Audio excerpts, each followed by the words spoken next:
Bonjour à tous, merci de vous être connectés pour suivre cette conférence organisée par l'Opinion et les amis du Fonds mondial Europe. 1h30 de débat et de discussion autour des questions liées au multilatéralisme, à la coopération internationale, à la santé dans le monde. Est-ce que la santé peut bénéficier du multilatéralisme ou est-ce que les tensions actuelles que l'on connaît bien sûr et qu'on imagine peuvent nuire au développement de cet impératif qu'est la santé pour tous dans le monde. On va démarrer tout de suite avec vous. Laurent Vigier, bonjour. Bonjour. Vous êtes le président des Amis du Fonds mondial Europe. Un mot d'abord sur ce que c'est que le Fonds mondial. Le Fonds mondial, c'est une organisation internationale et un partenariat qui a été créé voici maintenant 20 ans, au tournant des années 2000, pour apporter des réponses très opérationnelles à 3 grandes pandémies, le sida, la tuberculose et le paludisme, qui ont été à ce moment-là identifiées comme des menaces globales et pour lesquelles il fallait apporter des réponses pour les faire reculer et les vaincre finalement. Un instrument international. C'est un instrument. Un outil international. C'est un outil international qui a ciblé sur ces 3 maladies, qui a permis de changer de façon radicale l'équation notamment de l'accès au traitement et de l'accès à la prévention. Et les résultats, ils sont présents aujourd'hui. On les voit avec un recul très net de toutes ces maladies qui aujourd'hui sont en perspective d'être vaincues, nous l'espérons, d'ici l'horizon 2030. On va revenir sur tous ces sujets, mais un mot quand même pour continuer à présenter le Fonds mondial. C'est une initiative de Jacques Chirac à l'époque, et de Kofi Annan. Qui aura peu de temps après le prix Nobel de la paix d'ailleurs. Je parle de Kofi Annan, pas de Jacques Chirac. Et on pourrait croire, quand on voit ces 2 signatures, ces 2 grandes personnalités, qu'ils ont fondé un machin, comme disait De Gaulle, une institution internationale. C'est pas le cas. Non, ce n'est pas le cas. Et on a demain le Forum de Paris pour la paix. Ouais. La paix, c'est un vrai sujet.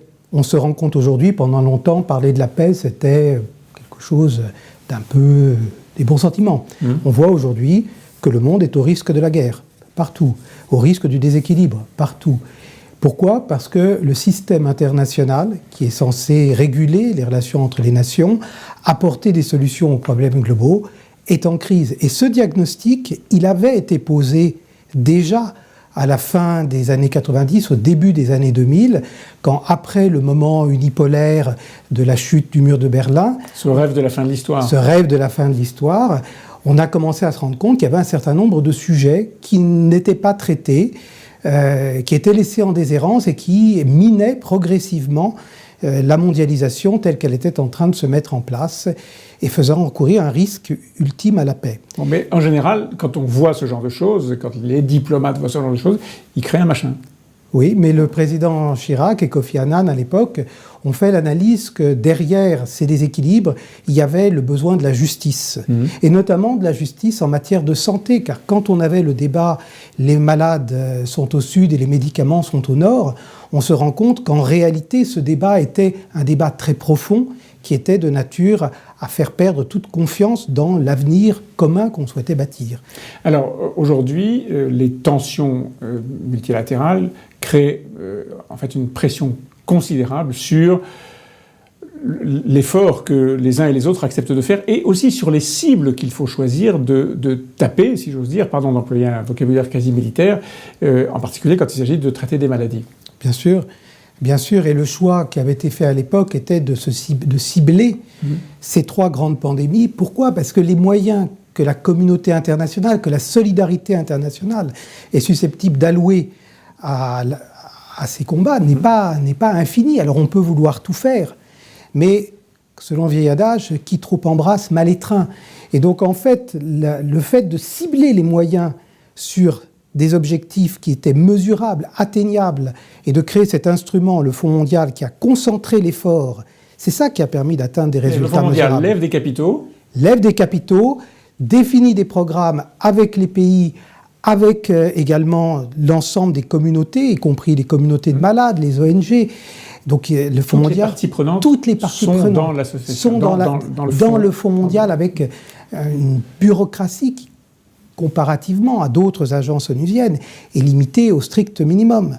Donc le Fonds mondial est une structure opérationnelle et c'est au fond un multilatéralisme de projet.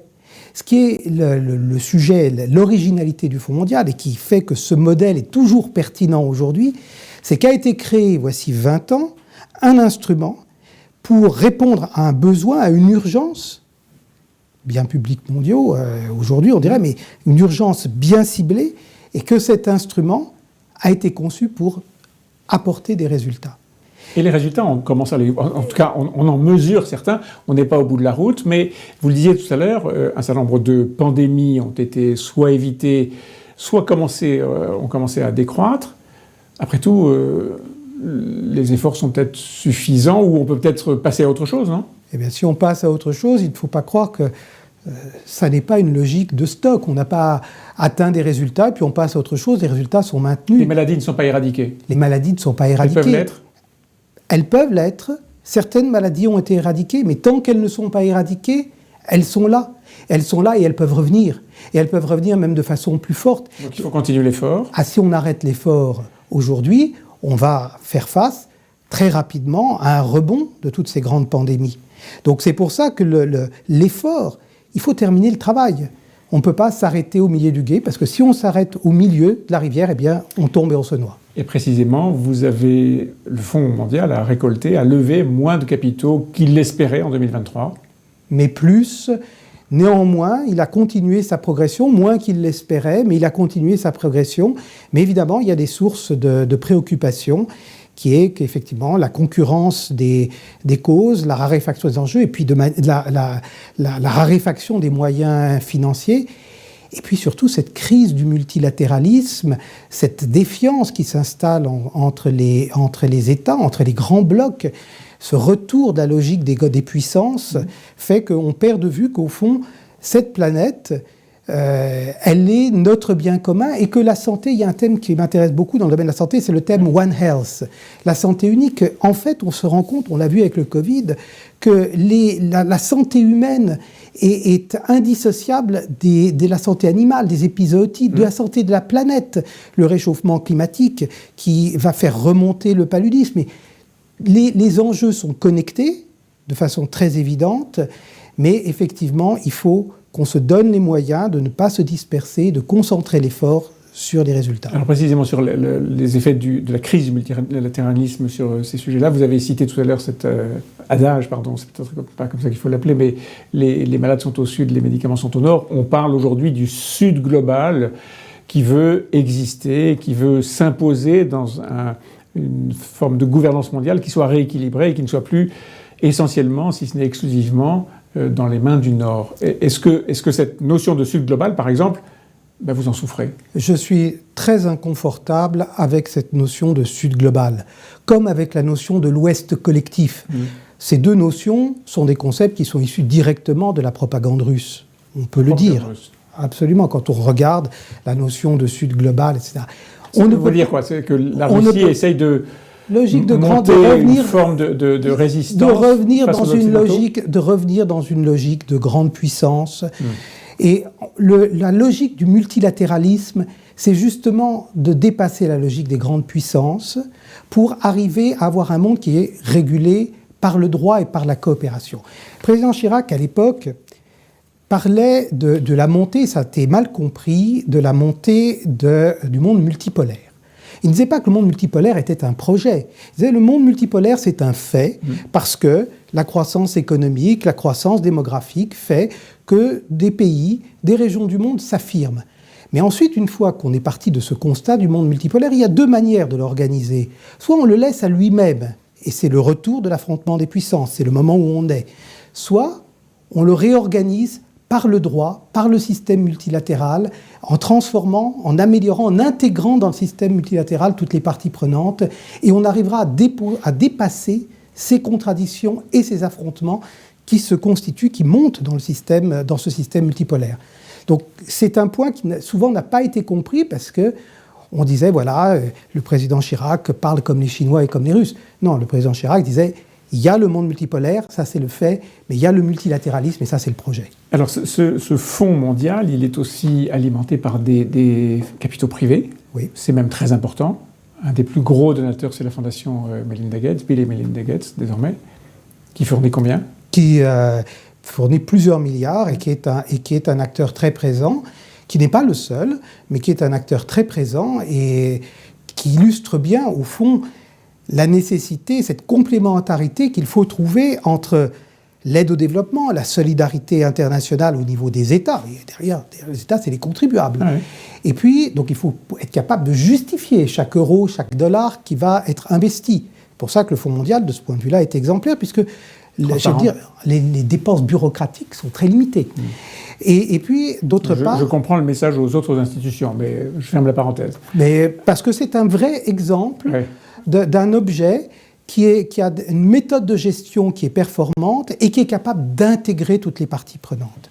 Ensuite, je crois que le rôle de la solidarité internationale et de ce type d'instrument est aussi de faire un effet de levier sur les financements privés et d'apporter également un contenu, j'allais dire, intellectuel, normatif, qui va permettre d'orienter le débat, et ça, le Fonds mondial le fait très bien. Il faut qu'on donne quelques échelles, quelques ordres de grandeur. Donc, les capitaux levés, ou promis en tout cas, début 2023, c'est à peu près 15 milliards. Absolument. 15 milliards 8. Hein. Vous espériez 18, et c'est mieux que 14 que vous aviez levé auparavant. Voilà. C'est à peu près ça les échelles. C'est beaucoup, beaucoup d'argent. La France pèse combien ?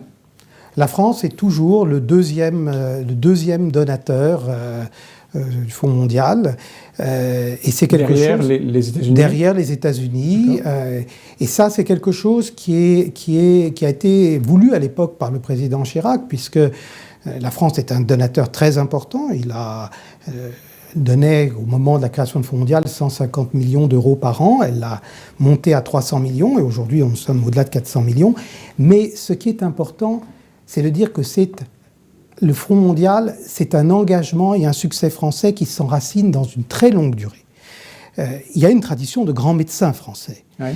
Mais, et d'universalisme français. Et d'universalisme français. Et quand on parle du lien entre la santé peut-elle soigner le multilatéralisme, qui est le thème de notre échange d'aujourd'hui, l'un des premiers événements multilatéraux, c'est la conférence sanitaire de Paris en 1851. En 1851. Ouais.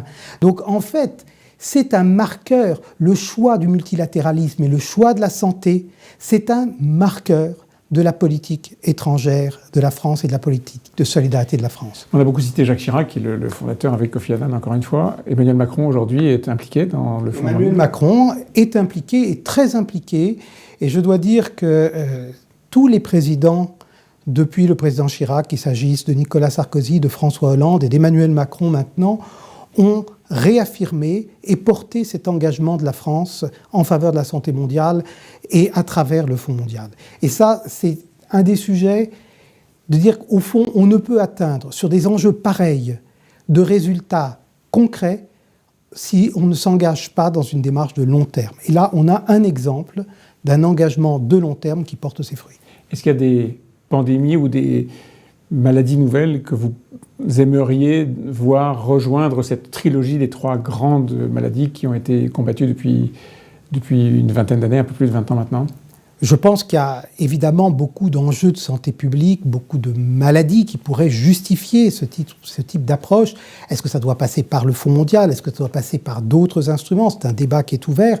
Moi, je crois simplement une chose, c'est qu'il y a une sorte de volonté de créer toujours de nouveaux instruments, et on finit par complexifier probablement à l'excès le paysage de la santé mondiale. On a un outil, autant l'utiliser, sans le galvauder, mais autant l'utiliser. Merci beaucoup Laurent Viché, merci pour cet éclairage. On va tout de suite passer la parole à Cécile Desjardins qui va animer le premier débat de cette conférence.